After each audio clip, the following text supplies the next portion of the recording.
क्या beer market already आ चुका है? US stocks have officially entered bear market. How dangerous it could become? It's sapping the strength of a lot of families. The biggest one-time hike in nearly 30 years. The S&P is now officially in a bear market. How much time will it take to recover? Will it be different this time? Wall Street is officially in a bear market now. As an investor, bear market में हमारा action item क्या होना चाहिए? ये सारे questions का answer देखने वाले हैं हम इस पर्टिकुलर वीडियो में। सो बियर मार्केट समझने से पहले हम ये जान लेते हैं कि मार्केट में कौन कौन से और नाम होते हैं। सबसे पहला एक है बुल मार्केट, नंबर 2 करेक्शंस होते हैं मार्केट में, नंबर 3 बियर मार्केट। सो बुल मार्केट का मतलब आप जानते हो कि लगातार हम नए पे नया हाई बनाते रहते हैं, हर 2-3 महीने में हम नया हाई बनाते हैं, तो हम कहते हैं कि भाई ये बुल मार्केट चल रहा है क्योंकि पुराना लो हम तोड़ नहीं रहे। ओके, करेक्शंस कब कहते हैं? जब 10% के मार्केट में डाउन टर्न हो जाए तो हम उसको करेक्शन कहते हैं। तो फिर बियर मार्केट किसे कहते हैं? जब भी मार्केट अपने टॉप से है ना 20% करेक्ट हो जाए तब उसे हम बियर मार्केट की शुरुआत कहते हैं कि अब बियर मार्केट की शुरुआत हो चुकी है, अब काफी टाइम तक मार्केट इसी जोन में रहेगा, इसको ऊपर आने में टाइम लगेगा।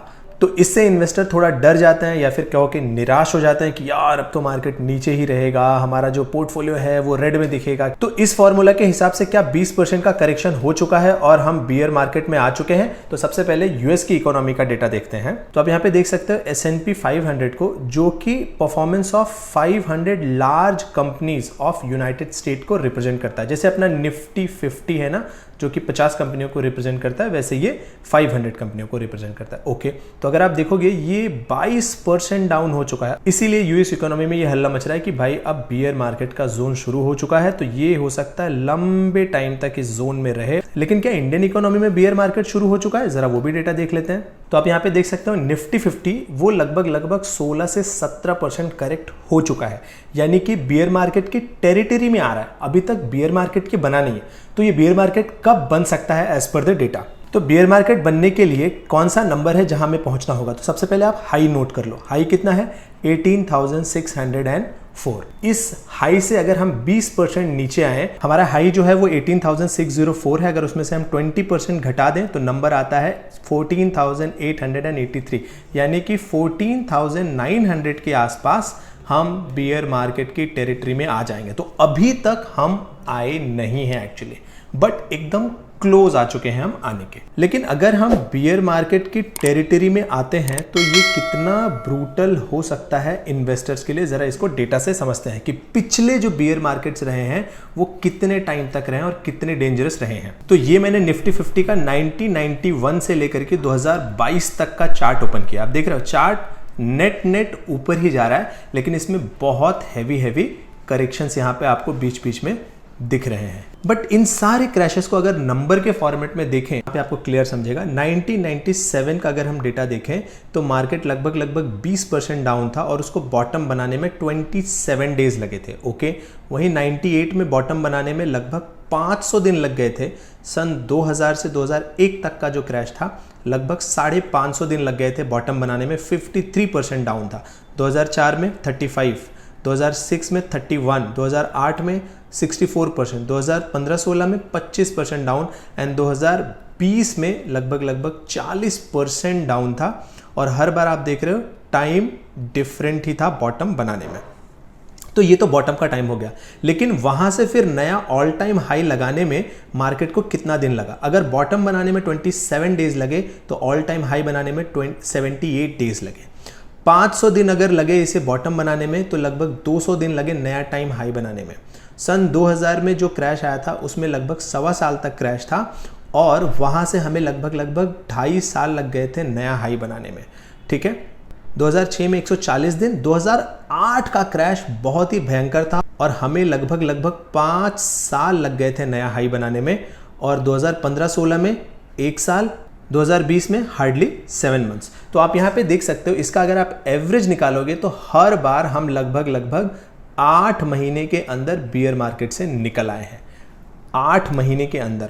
और जो एवरेज टाइम लगता है बॉटम बनाने में वो लगभग 500 दिन। बट ये एवरेज नंबर ना इतना सही नंबर नहीं है, क्योंकि आप जो शॉर्टेस्ट पीरियड देखोगे, कभी 27 डेज में लगाया है, 34 डेज में एंड 64 डेज में, ये 3 तो बहुत ही शॉर्ट थे और ये दोनों इतने ज़्यादा बड़े थे कि एवरेज नंबर को पूरा गड़बड़ कर दे रहे हैं। बट जो मुझे समझ में आ रहा है, मैक्सिमम टाइम 200 दिन के अंदर मार्केट बॉटम बना देता है। तो इससे आपको एक चीज तो जरूर समझ में आ रही होगी कि कितना भी ब्रूटल करेक्शन आए, 5 साल के अंदर 100%, नॉट 99%, 100% रिकवरी हो जाती है। और जो एवरेज है वो लगभग 8 to 10 मंथ्स का है। तो ये इतना ही ब्रूटल हो सकता है। और करेक्शन के मामले में आपने देख लिया, मैक्स अगर ये जाएगा मैक्स तो 50% डाउन जा सकता है। बट अगर आप डेली न्यूज़ चेक करोगे, है ना, तो हर बार आपको यही मिलेगा कि इस बार का क्रैश बहुत ही डिफरेंट है, इस बार तो बहुत लंबा जाएगा, इस बार तो मतलब पता नहीं क्या बर्बाद हो जाएगा। लेकिन मैंने आपको लॉन्ग टर्म का चार्ट दिखाया निफ्टी का, वो नेट ऊपर ही जाता है। हाँ, आपने 6 मंथ के लिए, 12 मंथ्स के लिए या फिर 2 साल के लिए अगर इन्वेस्ट किया है तो आपके लिए थोड़ी सी टेंशन वाली बात है। अगर आपने 5 years के लिए इन्वेस्ट किया है, I would say zero tension for you. And I want you guys to listen this one clip from Ramdev Agarwal. जो लॉन्ग टर्म पोर्टफोलियो होता है उसमें हर 5 साल 10 साल में एक ऐसा बड़ा कट आता है 50-60% का। तो मेरे पास 4 बार हो गए। 92 में हुआ तो वो हर्षा मेहता बुल रन में हो गया 30 करोड़। 30 करोड़ घट के हो गया 10। तो पहला कट आया 67%। 30 वाला 10 हो गया। 30 वाला 10। फिर वहाँ से चालू हुआ धीरे धीरे। फिर तो बोले यार अब 10 करोड़ बहुत है हम लोग के लिए, मेरे और मोती के लिए। हम दोनों मेहनत किया और जब Y2K आया, सॉफ्टवेयर का जब बूम हुआ, उसमें 10 का 100 हो गया। वाह। मतलब जो हम कमाए, जो 2-4 करोड़ रुपए जो कमा रहे थे वो भी उसमें डाल रहे थे, तो 10 का 100 हो गया। फिर 2003 में जब कोलैप्स हुआ Y2K बूम का, तो 30 वापस।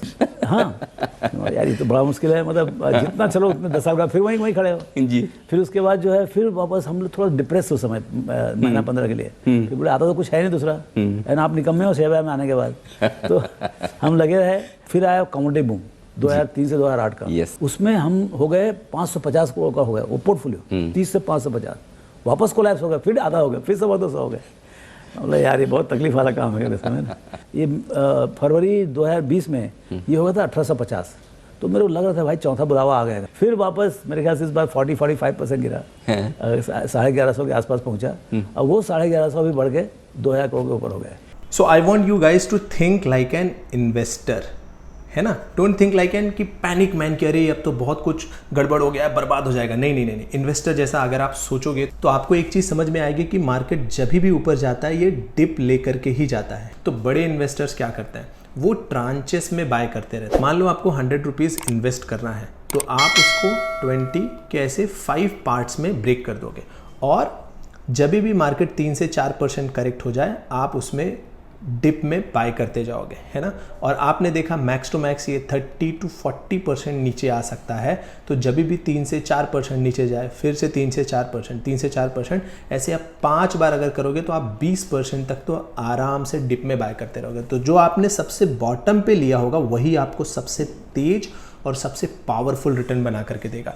तो बेयर मार्केट से डरना नहीं है। मैं आपको बताता हूँ कितने सारे ऐसे लोग हैं जो 2007 के क्रैश में उन्होंने अपना सब कुछ बेच दिया था और आज वो सोच रहे हैं काश बस होल्ड किया होता, कुछ नया नहीं करना था, सिर्फ होल्ड किया होता ना तो अच्छे खासे पैसे बन जाते। कोविड के टाइम पे भी वही था और वही सिचुएशन फिर से अगर आ रही है। अगर आपको मार्केट यहाँ पे करेक्टेड मिलेगा तो आप इसको आराम से धीरे धीरे अपने कन्वीनियंस के हिसाब से मिनिमम 5 years के लिए अगर आप बाय कर सकते हो तो आपको बाय करना चाहिए। जब भी मार्केट रिकवर होगा आपका सबसे अच्छा रिटर्न बन के आएगा। याद करो हम हमेशा आरजे का नाम लेते हैं और आज भी वो टाइटन होल्ड करते हैं और उसमें उनका सबसे ज़्यादा रिटर्न बना हुआ है। अरे बट देखो 2000 के बाद से भी यहाँ पे भी क्रैश है, यहाँ पे भी क्रैश है, यहाँ पे भी क्रैश है, यहाँ पे भी क्रैश है। इतने सारे क्रैश झेलने के बावजूद स्टिल ही इज़ होल्डिंग, तब जा करके इतना रिटर्न आया है।